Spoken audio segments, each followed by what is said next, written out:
two thoughts. One is I think a lot of the core strategy principles, which is, strategy is all about being really good at one thing better than the competition. Yep.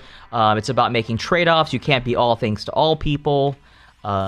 Those are pretty timeless. But if I were to point to one thing, and I think this is true, you see this all the time, is that increasingly, if you want to start a new business or you really want to be nimble and flexible, you want to do things that have less fixed cost. What does fixed cost mean? Fixed costs are the costs that you have irrespective of how much product you produce or customers you have.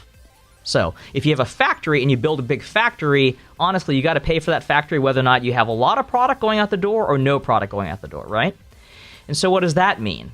So a lot of times, especially the kind of FANG, F-A-N-G, Facebook, Amazon, Netflix, Google, if you take a look at the businesses that they do have a lot of fixed costs, but they also benefit from network effects.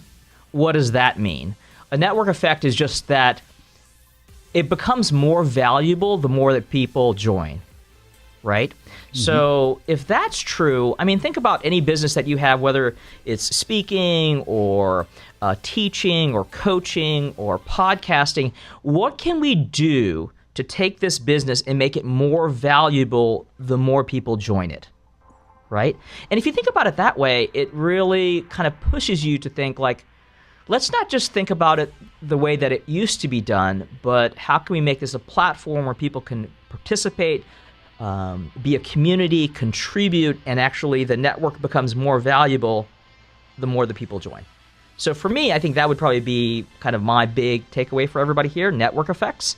And what can you do with what you're doing, whether it's blogging or podcasting or putting together a portfolio, using LinkedIn, what can you do so that you create value just not one person at a time, but the more that people join your community, the more valuable it gets. Yeah, so build a bigger network. But you also hinted at the other portion to that was keep your fixed costs low.